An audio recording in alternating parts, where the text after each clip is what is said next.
Boa noite. Olá, boa noite. Tá ouvindo? Agora sim, tudo ótimo. Tudo bem. Muitíssimo obrigado por ter aceitado o nosso convite. E como eu sempre falo, aqui é o desfile das campeãs de escola de samba, só tem gente linda e bem-sucedida aqui como você. Obrigada pelo convite também. Faz muito tempo que a gente não se vê, né? Acho que a última Sim, vez foi no início da quarentena, pelo Zoom também. também, E também. pessoalmente faz muito tempo, realmente. Vamos depois marcar algo aí. Com Paula, certeza. normalmente, eu escrevi hoje no convite que o mercado imobiliário está sempre com as portas abertas. Só que para Isso. muitas pessoas ele é a última opção, tipo, não consegui, ou perdi o emprego, ou não consegui nada. E daí, então, eu vou para o mercado imobiliário, porque lá tem um amigo que ficou rico. Sempre alguém conhece alguém que ganhou muito dinheiro. Foi assim com você também ou foi diferente, Paula? Não, foi bem diferente, né? Realmente tem essa fama de mercado imobiliário a última opção. Então, vamos lá, não dei certo em nada, vamos lá. Comigo foi bem diferente. Eu sou formada em arquitetura e urbanismo há 10 anos, sou corretora há 7 anos. E eu trabalhava aqui em São Paulo, ano que vem vai fazer 10 anos que eu estou aqui em São Paulo, eu trabalhava na minha área. E eu decidi, assim, na verdade, eu não era uma decepção com a arquitetura, é uma decepção com o meu trabalho na arquitetura. Eu não estava produzindo como gostaria, porque eu gosto muito da parte do urbanismo também.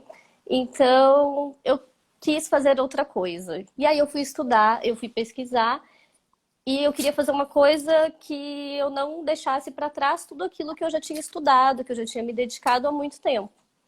Então, eu caí assim no mercado, mas eu pesquisei bastante. Eu demorei 6 meses para fazer minha primeira venda, porque eu sempre fui muito dedicada, eu gosto muito de estudar. E hoje eu me sinto, às vezes, até mais arquiteta e urbanista, sendo corretora, do que antes, quando eu trabalhava diretamente com isso. Porque eu sinto muito também parte da realização social, o papel social que o arquiteto tem, né, e o urbanista, eu consigo realizar sendo corretora.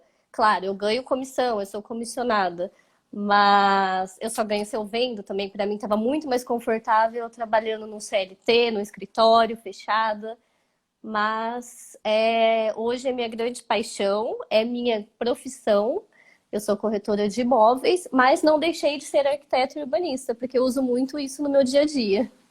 Mas que coisa linda, Paula. Agora, peraí. Para quem fez arquitetura, parece que eu fico com a impressão que entra como corretora com uma série de vantagens, porque, de alguma forma, todo o conhecimento que você obteve na faculdade, boa parte dele dá para usar, não dá? Com certeza, muito, assim, desde dessa questão do planejamento urbano, por que que os prédios são como são, por que que existe uso misto, fachada ativa, né, que entra questões de plano diretor, zoneamento, até uma planta, né, os ambientes, a facilidade de demonstrar a volumetria com a maquete, as perspectivas, um decorado, muitas vezes não tem o decorado da metragem que a pessoa quer, então você tem que representar isso com outro decorado.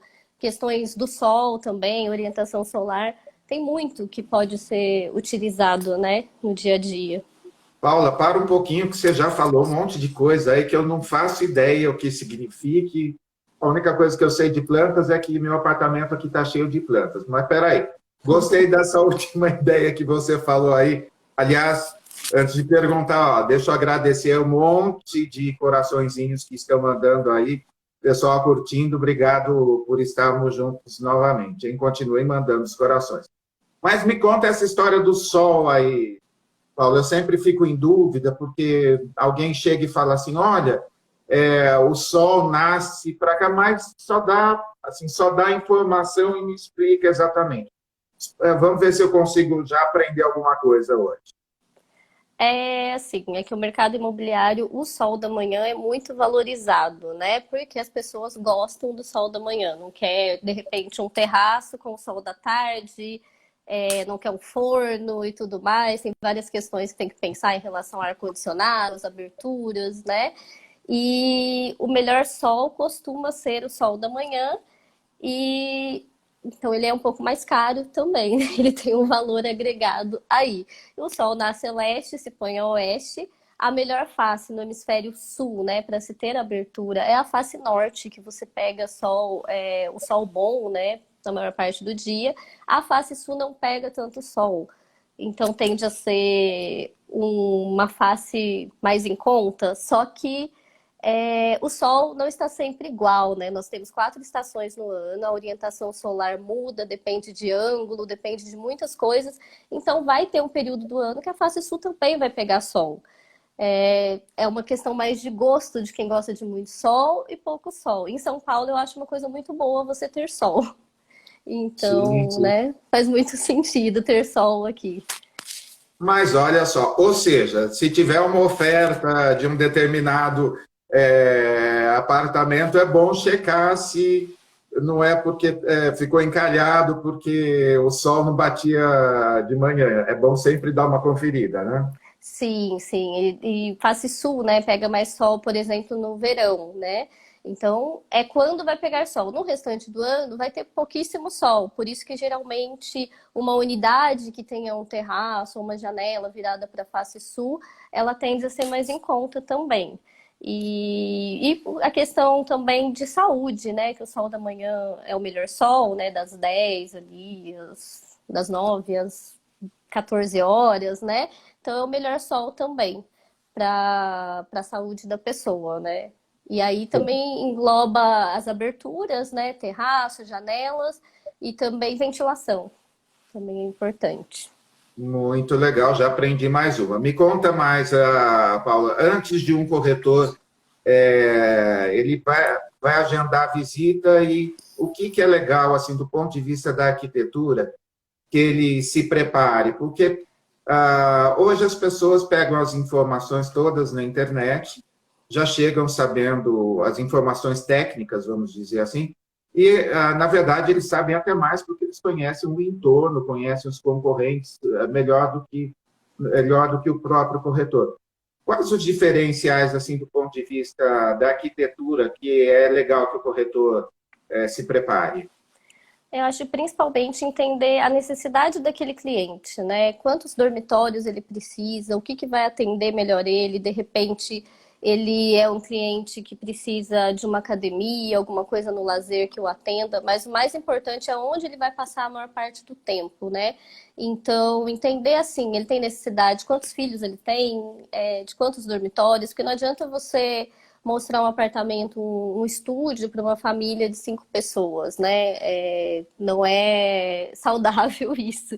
Então, o principal é saber a necessidade do cliente, a dor do cliente, né? Como ele lida com o ambiente, assim, já é uma questão que você vai ver mais pessoalmente. Né, que é o que a arquitetura te ajuda também, mas você saber o básico, né?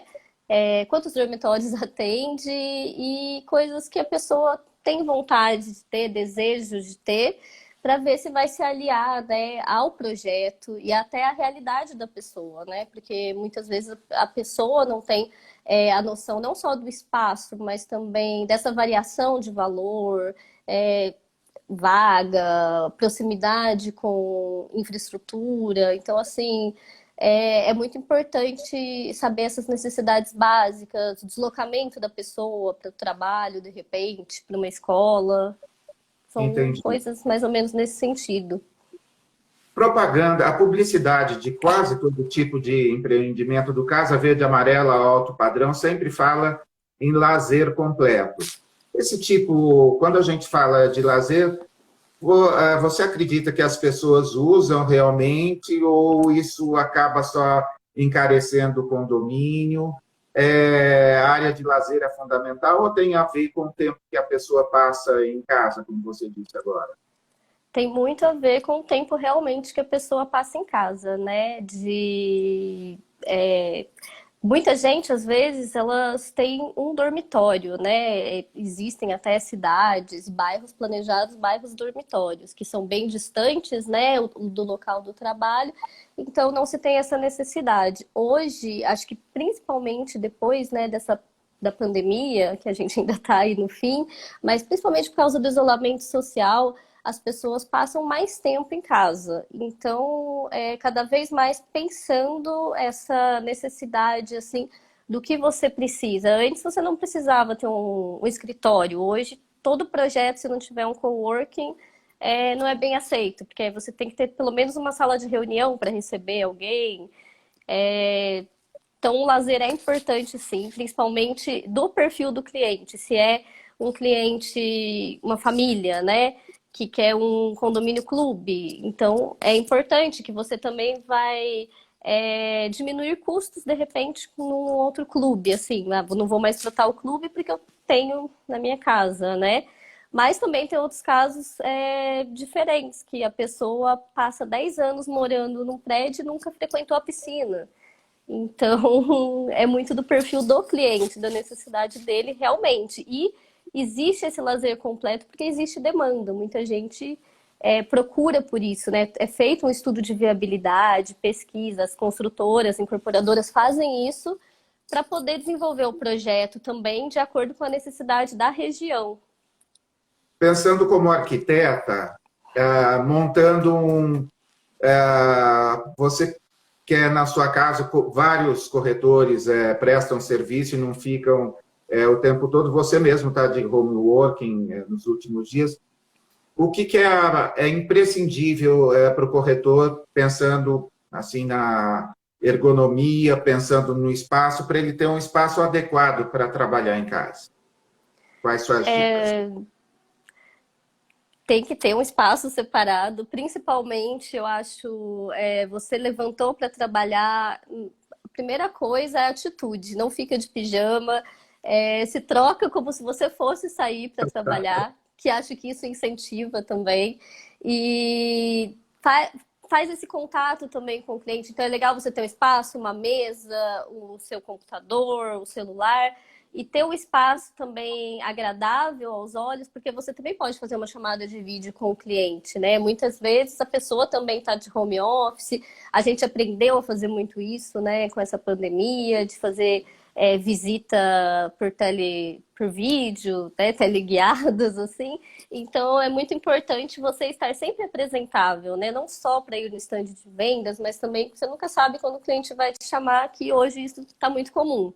Então é legal você ter um espaço limpo, né, organizado, não precisa ter uma super máquina, nada disso, assim, é o básico, né? Estudar, você ter seu material de estudo sempre ali, conhecer todos os projetos, conhecer concorrência. O mais importante é conhecimento, é você estudar, porque o cliente, como você disse, ele sabe mais que você. Ele já pesquisou tudo antes de chegar. Então, assim, estudar, ter esse conhecimento, se ele te perguntar uma coisa, você vai saber. Se você não souber, você fala um instante, eu vou pesquisar, eu vou descobrir. Então, estar assim apresentável, ter essa atitude, essa energia, né? Que a gente fala muito que a venda é energia.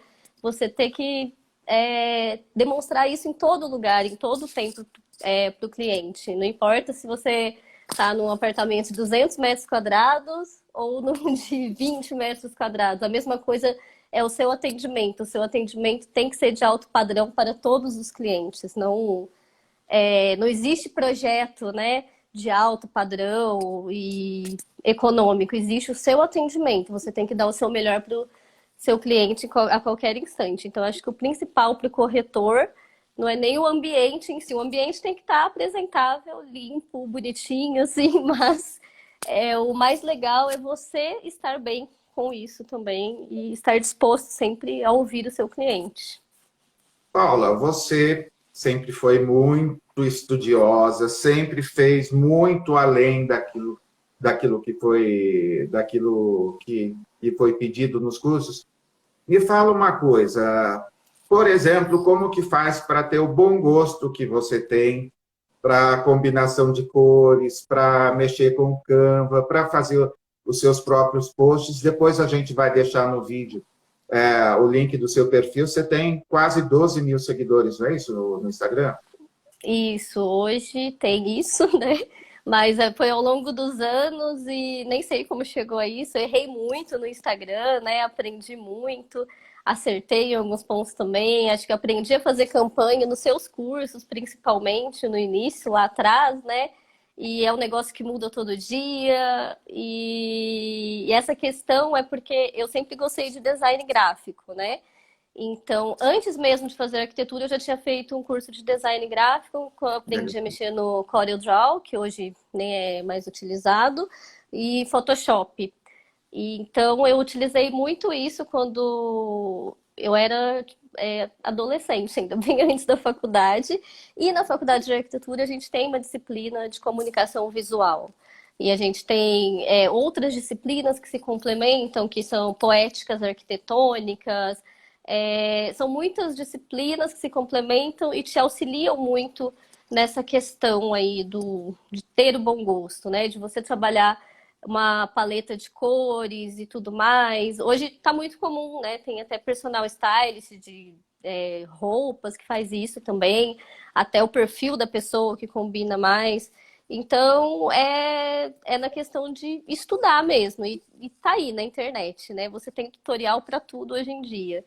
E saber o que combina. Acho que principalmente também assim, o que te agrada aos olhos.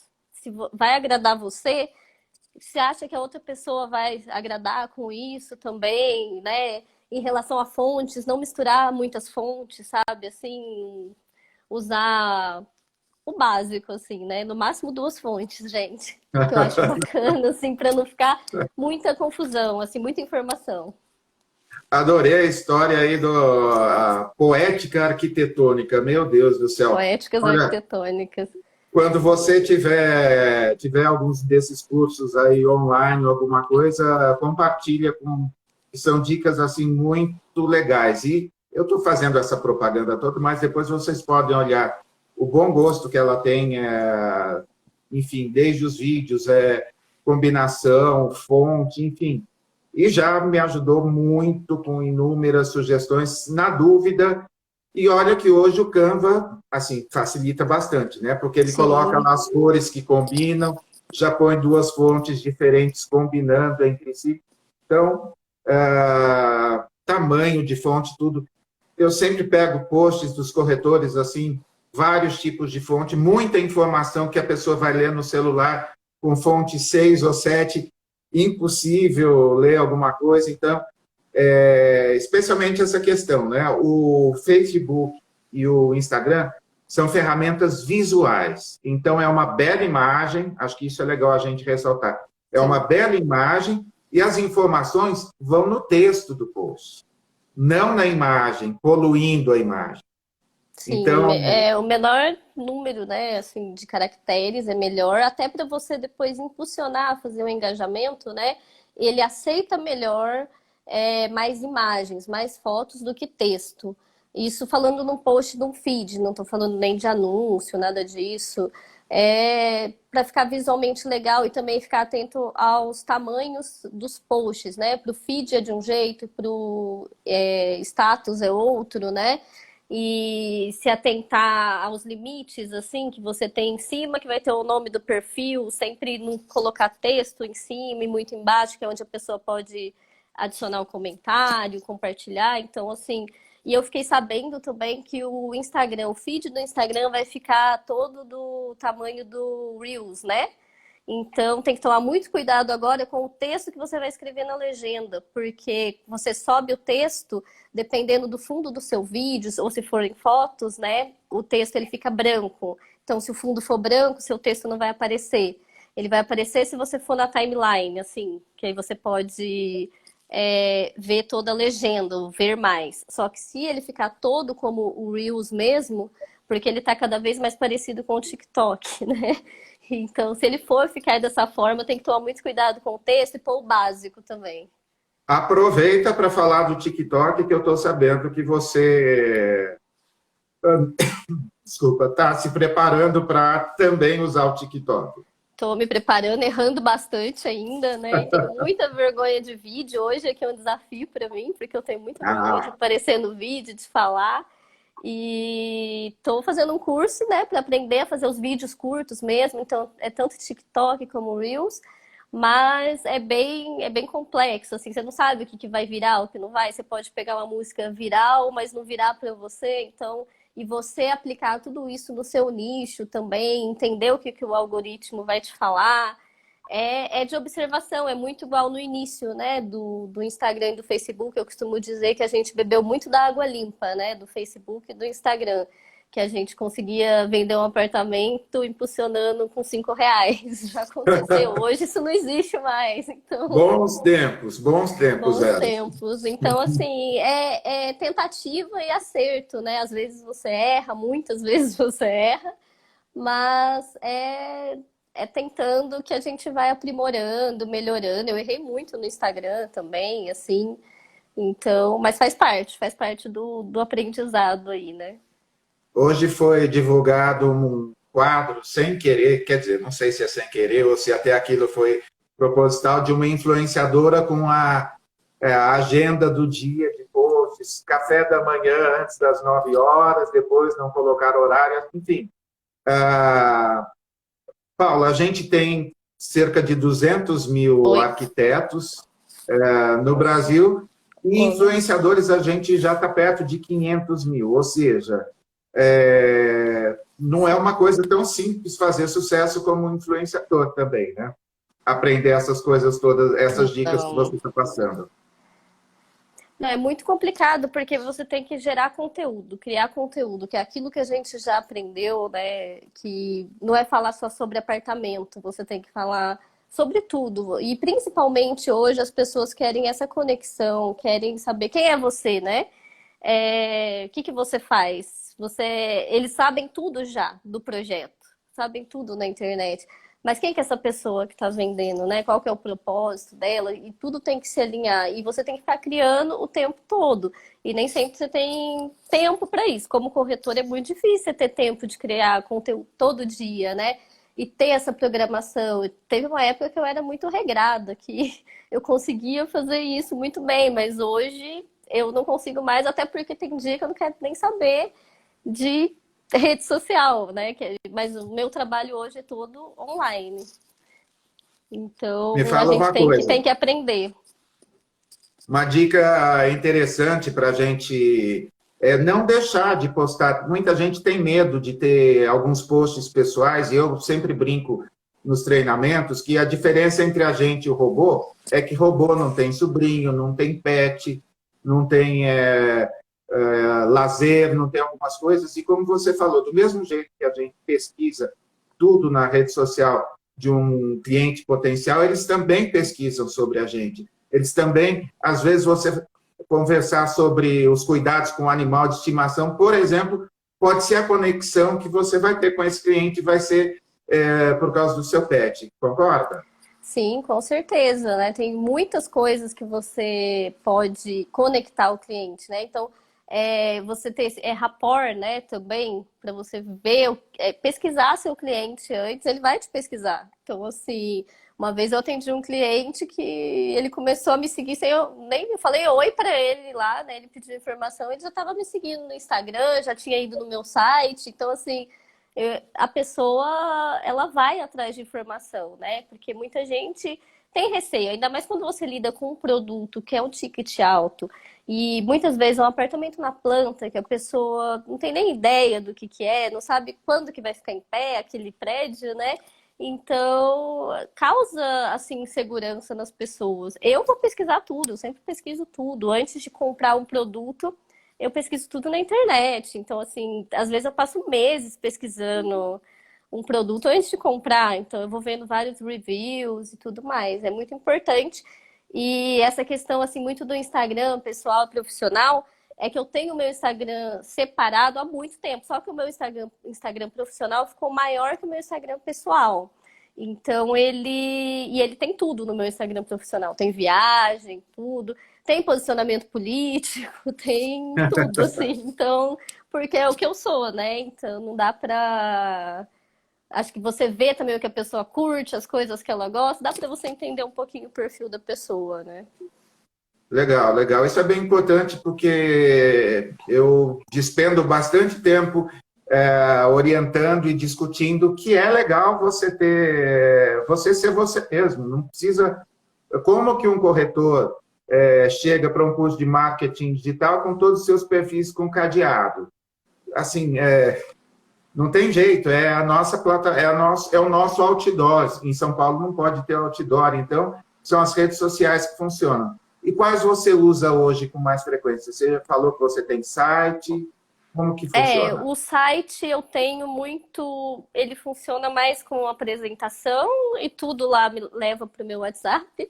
E tem um blog que está um pouco desatualizado, né? Que ele foi feito mais pela questão do pixel do Facebook, né? Para você fazer métricas do Facebook para ver o seu público-alvo. Então ele existe muito para isso, né? E tem uma apresentação lá de quem eu sou, tudo mais, eu uso nos meus links, o sobre. O Instagram é o que eu mais uso, né? Que eu acho que todo mundo usa muito. Agora, o Facebook eu tenho exatamente pela conta de anúncios, né? Que a gente faz Sim. os anúncios por lá ainda para rodar no Instagram. Mas acho que o mais usado realmente é o WhatsApp, né? Hoje eu ainda não uso o WhatsApp Business, né? Eu fiz curso, tudo que foi fornecido pela empresa que eu estou hoje, né? Pelo meu superintendente. Então, mas eu ainda não utilizo porque eu não consegui ainda fazer essa transferência, não me adaptei. Mas o WhatsApp eu uso muito e agora estou aprendendo a usar o TikTok. Eu tenho todas as redes. Tem o LinkedIn também, o LinkedIn é bem legal, tem artigos bem bacanas, né? E o Twitter eu tenho, mas eu uso em épocas específicas na minha vida. Eu não uso muito para trabalho, talvez devesse também, mas acho que eu não dou conta de tudo isso. E o Twitter eu costumo usar, eu estou em todas as redes, né? Que eu sou desde a época do Orkut e tudo mais, que tá aí voltando também. Tá, no Orkut você não tinha idade para entrar no Orkut ainda. Você devia ter uns 4 ou 5 Tinha, anos, né? Do tinha Orkut. comunidades maravilhosas, que eu adorava as comunidades do Orkut, maravilhosas, assim. Paulo, olha só, tem alguém muito especial que acabou de entrar na sala aí, meu amigo Kenji. Prazer em Entendi. estarmos juntos, olha só. Ele Me que nos fala mais. apresentou, né, também. Foi graças ao Kenji Sim, que a gente se conheceu. sim, exato. Me fala mais alguma coisa, a gente já está caminhando para o final. Onde mais descobrir coisas de arquitetura? Uma coisa que eu tenho, assim, espantado bastante é a quantidade de séries que tem tipo Netflix, falando sobre a vida do arquiteto como uma vida de super glamour. Tá certo, no alto padrão até é possível, mas eu estou assim, me deliciando de ver toda a competição entre eles lá. O que mais deve fazer parte? Por exemplo, visitar uma exposição, visitar um museu, isso ajuda na formação do corretor, Paula? Com certeza, né? E museu, exposição, cinema ajuda muito também. Cinema te dá muita dimensão. Gente, caminhar pela sua cidade, sabe? Isso te dá uma dimensão, saber o que tem ali perto de onde você está trabalhando, né? Porque antes de mudar para São Paulo, eu escutava muito que o paulistano é frio, não fala com você e tudo mais. E o que eu percebi esse tempo todo é que, na verdade, as pessoas elas não falam do que não é o uso comum delas. Então, se eu for perguntar para uma pessoa o caminho para tal estação, se não for uso comum dela, ela não vai falar para mim, ela vai falar não sei. E assim, e é isso. Então, tenha conhecimento. Como corretor, você tem que ter conhecimento disso, de onde você está trabalhando, estuda. Um café que tenha naquele bairro é muito importante, né? Conhecer o comércio local, a vizinhança. Então, tudo isso é muito importante também. E vivência, você ir pro parque, né? A gente tem o Parque Ibirapuera, que maravilhoso, que tem 3 museus, né? 2 museus, o MAM, tem a Bienal, tem 5, 6 obras do Oscar Niemeyer ali. Você tem a Avenida Paulista com obras modernistas aí, e é tudo praticamente de graça, né? Então, assim, você não paga por isso.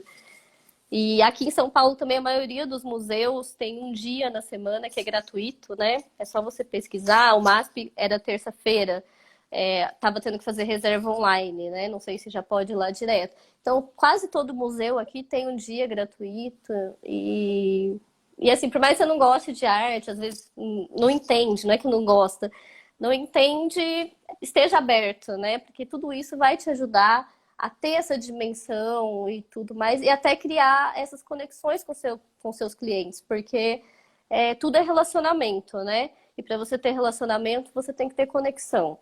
Então é importante você estar aberto, gostar de tudo um pouquinho, assim. Eu não gosto muito de falar isso de ser eclético demais, mas assim, estar aberto e respeitar, né? Por mais que você não goste de determinada coisa, assim, alguma música, respeita, né? Porque eu acho que isso também te dá um respeito também, as pessoas também vão te respeitar. Não sei, eu acredito muito nisso e principalmente de entender o cliente, que acho que tudo isso é para você entender a dor do seu cliente, porque quando ele te procura, ele quer sanar alguma dor. E aí você entendendo ele, ouvindo ele, você consegue criar essa conexão, esse relacionamento também. E acho que ajuda muito, não precisa ser arquiteto para isso, não. Excelente, Paulo. Olha, eu falei que a gente ia conversar sobre arquitetura, mas a gente falou de cultura, a gente falou de arte, a gente um pouquinho sobre cidade, um pouquinho de urbanismo, um pouquinho de redes sociais, enfim. Esse papo continua nos posts que as pessoas vão visitar para conhecer. Paula Hanser, é isso no Instagram? Isso. Tem tudo, praticamente. A hora que a gente subir a live no YouTube, aí eu coloco o link também. Paula, quero te agradecer um monte, sou um admirador do seu trabalho, do seu olhar sensível para todas essas coisas que a gente conversou. Você é um excelente exemplo de profissional bem-sucedida e eu sabia que esse papo iria inspirar muitas pessoas que estão mandando corações aí de monte para a gente.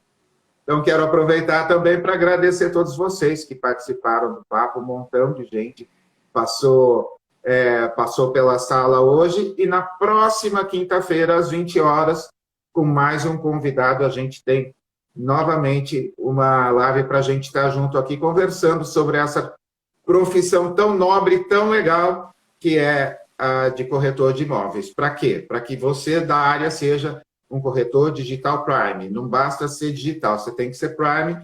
E hoje as dicas da Paula Hanser certamente vão ser muito úteis. Sucesso para você, viu, Paula? Obrigada, eu agradeço muito, né, você pelo convite, a presença de todo mundo, eu vi alguns conhecidos aí, muito obrigada pelo apoio a todo mundo. E qualquer dúvida que tiver também, se eu puder ajudar, é só mandar uma mensagem lá no Instagram, que se eu puder, estou à disposição de vocês também. Muito bom, muito bom. Paula, um beijo. Gente, Beijo. Um beijo, obrigado. Até a próxima quinta.